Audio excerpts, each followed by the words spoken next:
Hello students, English literature के एक और लेसन में आपका स्वागत है। और इस लेसन में हम करने वाले हैं विलियम वर्ड्सवर्थ की sonnet the world is too much with us. तो थोड़ा सा इंट्रोडक्शन देख लेते हैं। The world is too much with us is sonnet by the English romantic poet William Wordsworth. Sketch ले लेता हूँ मैं।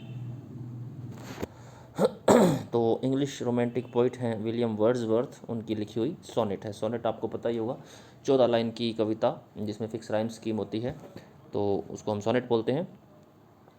In it Wordsworth criticizes the world of the first industrial revolution for being absorbed in materialism and distancing itself from nature। तो Wordsworth में इसने criticise किया है। Criticise का मतलब आलोचना की है संसार की। कौन से संसार की? फर्स्ट इंडस्ट्रियल रेवोल्यूशन के संसार की। यानी जब वर्ड्सवर्थ जिस समय ये लिख रहे थे उस समय फर्स्ट इंडस्ट्रियल रेवोल्यूशन हुआ था, दुनिया बदल रही थी, उद्योग धंधे लग रहे थे और भौतिकवाद पैर पसार रहा था। And being absorbed in materialism, materialism का मतलब भौतिकवाद, यानी अधिक से अधिक पैसा कमाने की इच्छा, अधिक से अधिक चीज़ों को इकट्ठा करने की इच्छा, ये सारी इच्छाएं बलवती हो रही थी।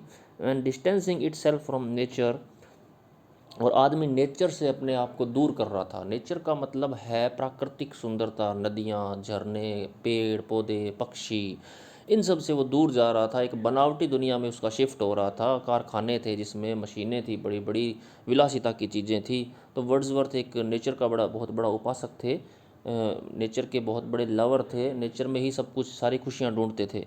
तो उनको यह देखकर बहुत बुरा लग रहा था कि किस तरह से आदमी जो है वो भटक गया है। Composed in 1802, the poem was first published in Poems in 2 volumes 1807।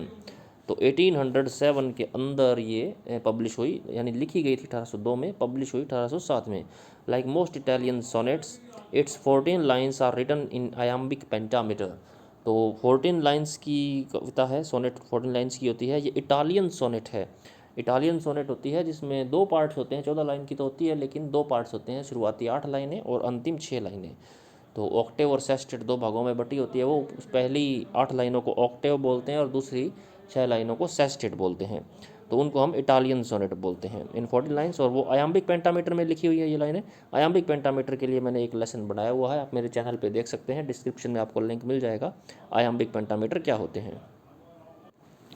तो पोइम पढ़ना शुरू करते हैं अपने। ये शुरुआती 4 लाइन्स हैं।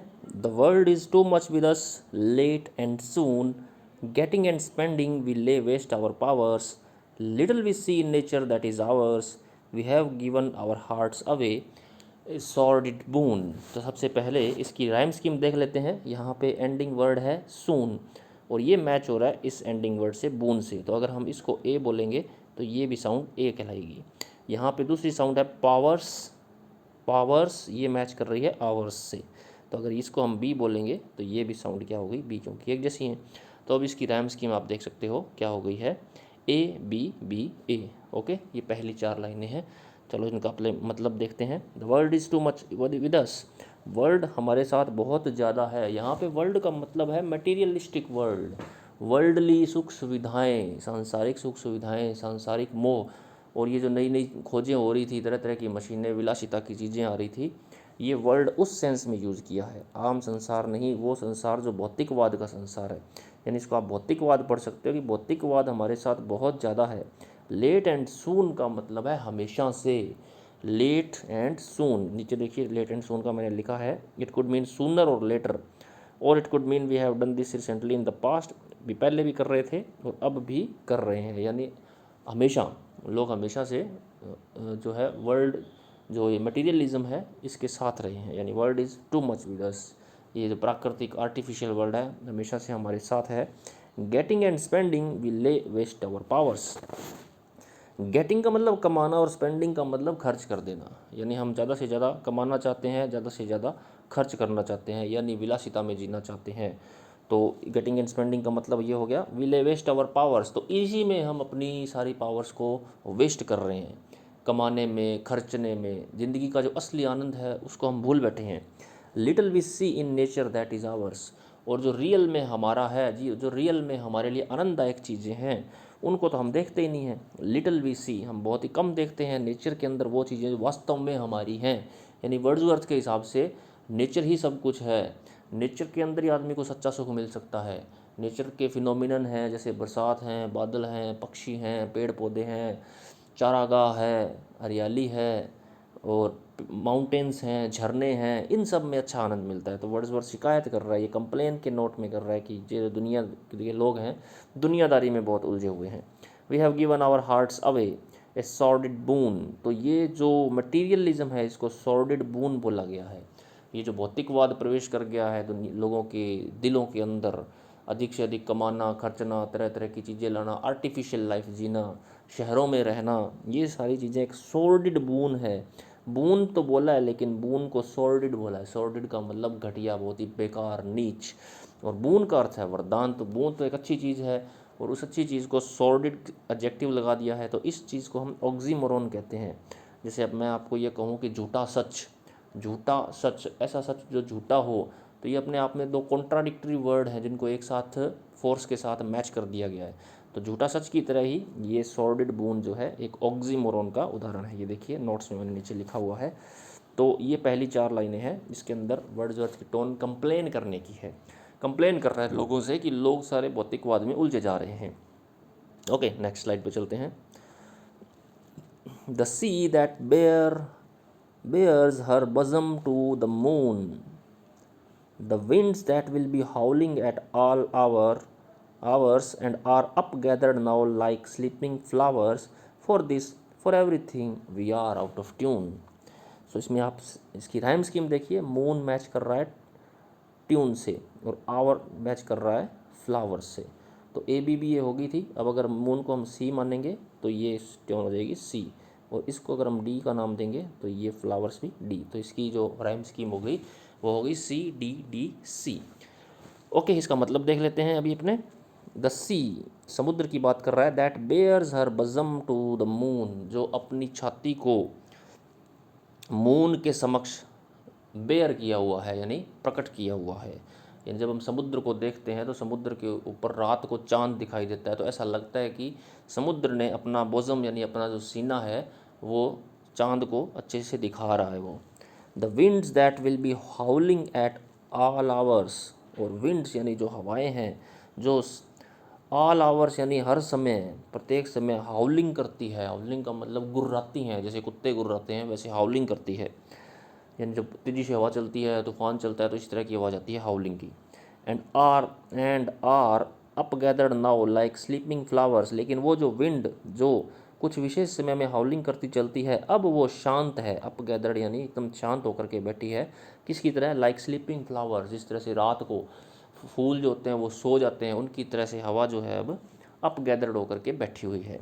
For this for everything we are out of tune. तो वर्ड्सवर्थ कहता है कि देखो ये कितने आनंददायक क्षण हैं जब हम रात को समुद्र को देखते हैं जो अपना सीना समुद्र चांद की तरफ किए हुए एकदम शांत होता है, और हवाएं जो दिन में बड़ी ही हाउलिंग करती हुई गुर्राती हुई चलती हैं, इस समय ऐसे शांत बैठी हैं जैसे कि स्लीपिंग फ्लावर्स हों। इन सब के लिए हमारे पास टाइम ही नहीं है। For this we are out of tune. आप शहरी जीवन देख लीजिए, आज भी शहरी जीवन देख लीजिए, कुछ लोगों को तो पता ही नहीं है कि खुला आसमान कैसा होता है और रात को तारे कैसे चमकते हैं, क्योंकि वो कभी खुले आसमान के अंदर सोते ही नहीं है।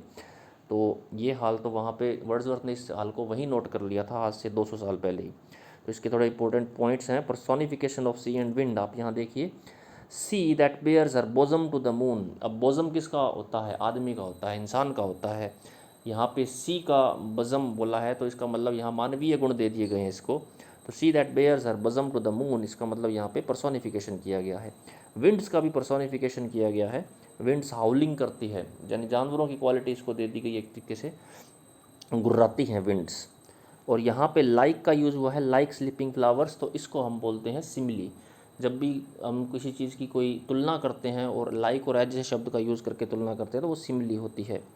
ओके, आउट ऑफ ट्यून का मतलब है the sense that we are out of touch with nature. So बाकी तो ये आप नोट्स बाद में पढ़ लेना, पीडीएफ फाइल आपके पास होगी। नेक्स्ट स्लाइड पे चलते हैं। It moves us not, great God, I would rather be a pagan suckled in a creed outworn. तो अभी आप देखोगे हमने पहले 8 लाइनें पढ़ ली हैं, वो पार्ट था ऑक्टेव। अब नया पार्ट शुरू हो रहा है इसका। इसको हम सेस्टेट बोलते हैं। सेस्टेट इसलिए क्योंकि इसमें 6 लाइनें हैं। तो पहले जो 2 ऑक्टेव था उसकी राइम स्कीम भी आपने देख ली होगी। तो इटालियन सोनेट के पैटर्न पर लिखी गई है। इसमें 2 पार्ट होते हैं। पहले पार्ट में कवि जो है अलग मूड होता है, दूसरे पार्ट में अलग मूड होता है। यहाँ देखिए आप, मूड अलग होगा कवि का, वो अपनी बात करता है। इट मूव्स अस नॉट, तो ये सारी चीज़ें हमें मूव नहीं करती हैं, यानी हमें प्रभावित नहीं करती हैं। ग्रेट गॉड, हे भगवान, अब वो किसी भगवान जिसको वो मानता है उसको संबोधित करता है। आई would rather be a pagan, मैं पैगन बनना पसंद करूँगा। पैगन क्रिश्चियनिटी से पहले लोगों का एक धर्म होता था, उसको वो आजकल पैगन बोलते हैं। और वो तरह तरह के देवताओं की पूजा किया करते थे। जब क्रिश्चियनिटी नहीं थी इंग्लैंड के लोगों में, उससे पहले वो मल्टी डेइटी के उपासक हुआ करते थे, तरह तरह के देवताओं की पूजा किया करते थे, एक एक भगवान को नहीं मानते थे। तो वो कहता है कि मैं तो क्रिश्चियनिटी को छोड़ करके पैगन बनना पसंद करूँगा। सकल्ड इन ए क्रीड आउटवर्न, क्रीड का मतलब होता है धर्म, आउटवर्न का मतलब जो चलन से बाहर है। तो मैं जो वो धर्म है जिसको आप अब लोग नहीं मानते हैं, मैं उसको सकल्ड करूँगा, यानी उससे अपनी प्रेरणा लूँगा। शक करना यानी चूसना होता है वैसे तो, लेकिन यहाँ पे आप देखिए जरा, ये नर्स्ट एट ब्रेस्ट और नरिश, यानी मैं उससे अब नरिशमेंट हासिल करूँगा। So might I standing on this pleasant lea, ताकि मैं इस प्लेजेंट ली पर खड़े होकर के, प्लेजेंट का मतलब आनंददायी, ली का मतलब होता है एक ऐसी भूमि जहाँ हरी हरी घास उगी हो, चारागाह बोलते हैं। Have glimpses that would make me less for non, तो उस चारागाह पे खड़े होकर के मैं ऐसे ऐसे दृश्य देखूंगा, ग्लिम्प्स देखूंगा, जिससे मुझे मेरा जो दुख है वो काफ़ी कम हो जाएगा। यानी वो लोगों को देख करके बड़ा दुख है कि लोग कितना पैसों के पीछे भाग रहे हैं, कैसे अपना समय बर्बाद कर रहे हैं। तो वो कहता है मैं तो पैगन बनना पसंद करूँगा और एक ऐसी जगह पे खड़े होकर के दृश्य देखना पसंद करूँगा प्राकृतिक, जहाँ से मुझे मेरा जो दुख है वो कम हो जाए। फॉरलॉर्न का मतलब sad. Have sight of Proteus rising from the sea, और वहाँ से मैं सी से प्रोटियस को उठते हुए देखूँगा। प्रोटियस पैगनिज्म का एक देवता है, प्रोटियस समुद्र का देवता है। और यहाँ पे 2 देवताओं की चर्चा करता है कि एक तो मैं प्रोटियस को समुद्र से उठते हुए देखूंगा, और दूसरा here old Triton blow his read horn, और एक ट्राइटन देवता है जिसको वो शंख बजाते हुए देखेगा।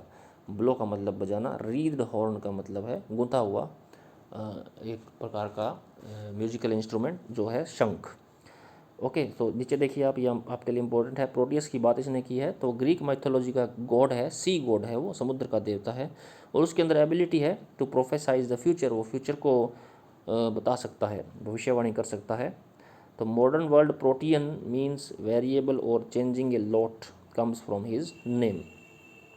ट्राइटन भी इसी तरह से पोसेडियन का सन था। He had a conch shell, उसके पास एक शंख था। That he blew in to order to excite और काम द वेव्स, तो वो शंख बजा करके समुद्र की लहरों को शांत करता था या एक्साइट करता था। ओके, तो उसने पैगनिज्म के ये 2 अलग अलग देवताओं की भी बात की है कि मैं तो उन देवताओं की शरण में चला जाऊँगा, उनसे मैं आनंद महसूस करूँगा। ओके स्टूडेंट्स, तो आज के लिए इतना बहुत है आपके लिए। इस पोएम को मैंने एक्सप्लेन करने की पूरी कोशिश की है। फिर भी अगर आपको कोई प्रॉब्लम आई हो तो कमेंट बॉक्स में या व्हाट्सएप ग्रुप पे भी मुझे आप क्वेश्चन पूछ सकते हो। ओके स्टूडेंट्स, दूसरा पार्ट है इसका समरी का, तो वो अपने कल करते हैं। Okay students, goodbye, good luck.